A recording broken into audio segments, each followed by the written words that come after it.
Nama saya Yosi William Irot. Saya angkatan tahun 97 dan tamat tahun 2002 dari Universitas Advent Indonesia. Saya jurusan akuntansi, jadi di Fakultas Ekonomi. Sekarang saya bekerja sebagai Direktur Operasional di PT Asuransi BRI Life. Tanggung jawab saya mencakup bidang layanan, operasional asuransi, product development, IT, dan juga unit usaha syariah.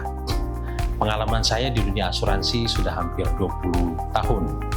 Tapi saya memulai karir saya sebagai seorang administrasi, tukang cetak polis sebutnya di perusahaan asuransi. Jadi yang mengetik, menginput, dan juga mencetak polis dan mengirimkan semua polis kepada nasabah. Tapi ketika saya bekerja di posisi yang rendah ini, di posisi permulaan ini, saya tetap belajar mengenai produk-produk asuransi, belajar mengenai proses asuransi, sehingga di kemudian hari ketika saya mendapatkan kesempatan untuk bisa mempresentasikan produk asuransi, menjelaskan proses layanan asuransi, akhirnya pimpinan perusahaan bisa melihat adanya potensi yang ada di dalam diri saya. Dari memulai karir sebagai tukang cetak polis di PT Asuransi AIA Indonesia, saya berkarir selama 8 tahun, dan puji Tuhan dalam 8 tahun saya bekerja, saya dipromosikan sekitar 7 kali. Dari staff sampai menjadi seorang asisten vice president di Group and Credit Operation. Setelah di AIA atau AFRIS, saya bekerja di perusahaan Zurich Insurance Indonesia. Saya ke sana untuk melakukan perubahan di bidang layanan dan operasional ketika perusahaan ingin bisa berkompetisi di retail market di general insurance di Indonesia. Setelah itu, saya melanjutkan karir saya di Chartis Assurance atau AIG sebagai Consumer Solution and Innovation. Dan akhirnya, saya pindah ke perusahaan bernama PT Asuransi Jiwa Manulife Indonesia, di mana saya memulai karir sebagai Vice President di Project Management Office, dan di tahun 2016 saya menjadi Chief Transformation Officer. Sebelum di tahun 2017, di usia saya yang masih 36 tahun, saya dipercayakan oleh PT Asuransi Jiwa Manulife, dan juga setelah melalui fit and proper test, di usia saya baru 36 tahun, pertama kali saya menjadi seorang direktur di perusahaan asuransi, jadi direktur transformasi. Setelah menyelesaikan tugas saya di Manulife, saya menjadi Country COO di AXA Indonesia. Saya sebagai Country COO, jadi saya mengawasi kelima perusahaan AXA yang ada di Indonesia dan bertanggung jawab untuk melakukan perubahan, melakukan peningkatan layanan, dan memastikan bahwa transformasi teknologi dan digital bisa berjalan dengan baik.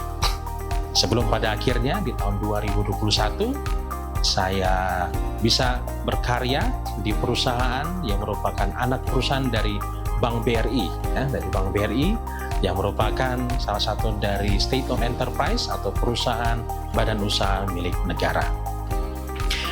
Ketika berkuliah di UNAI, banyak sekali ilmu yang saya peroleh.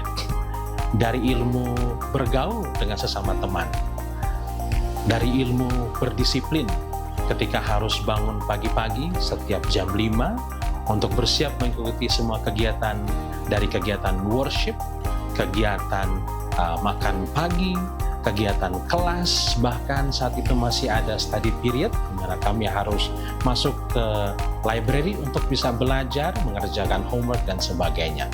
Semua keteraturan, semua disiplin itu saya banyak belajar ketika saya masih di UNAI.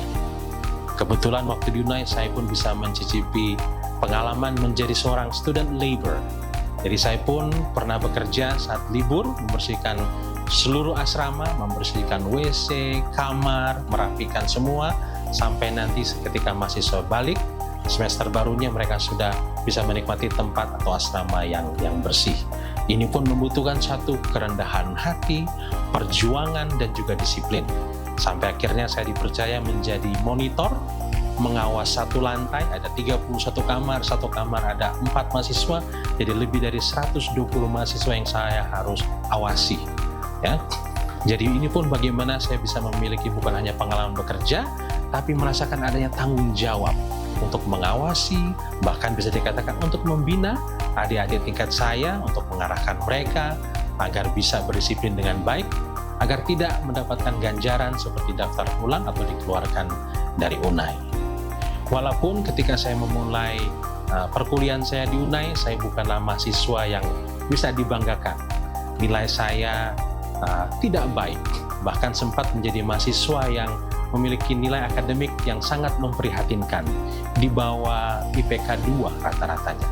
Namun, dengan dosen yang selalu memperhatikan, yang selalu mendoakan kami, dengan dosen yang selalu disiplin, mendidik kami, saya bisa berubah.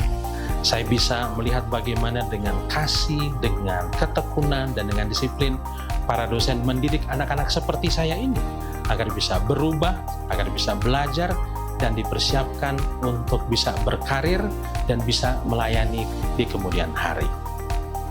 Walaupun saya mahasiswa yang saat itu sedang melakukan perubahan dalam hidup saya, dari di bawah 2, bisa naik ke 3, namun kepercayaan dari dosen itu diberikan kepada saya, kepercayaan dari teman-teman mahasiswa diberikan kepada saya, di mana ketika saya tingkat 4, saya dipercayakan menjadi ketua Himpunan Mahasiswa Fakultas Ekonomi.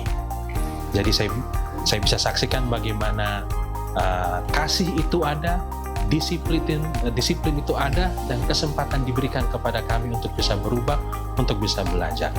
Prinsip-prinsip inilah yang saya pelajari di UNAI. Bagaimana kita harus berdisiplin, kita harus bekerja dengan penuh dedikasi. Kita sadar bahwa kita akan melakukan kesalahan, namun dari setiap kesalahan yang kita lakukan, kita belajar, kita bangkit, dan kita bisa lebih baik lagi. Prinsip ini sangat erat dengan prinsip kita bisa berinovasi dalam pekerjaan kita, di mana ketika kita berinovasi, kita tahu kita akan melakukan kesalahan. Tapi ketika kita melakukan kesalahan, fail fast, dan kita recover quicker. Kita mungkin akan melakukan kesalahan itu kita lakukan dengan cepat, namun kita bangkit dengan lebih cepat lagi. Dan semua ilmu ini, semua disiplin ini saya dapat atau saya peroleh ketika saya berkuliah di UNAI. Setelah saya bekerja, saya pun tahu ada banyak hal yang perlu saya pelajari. Saya memiliki latar belakang keuangan, namun dunia bekerja saya adalah dunia asuransi, dan juga dunia teknologi dan dunia layanan. Tentu membutuhkan saya untuk mendedikasikan diri saya, untuk berkomitmen untuk meningkatkan kemampuan saya. Jadi saya pun melanjutkan pendidikan saya, pendidikan formal atau pendidikan non-formal, dari mengikuti seminar manajemen risiko, sehingga saya memiliki gelar Certified Risk Governance Professionals.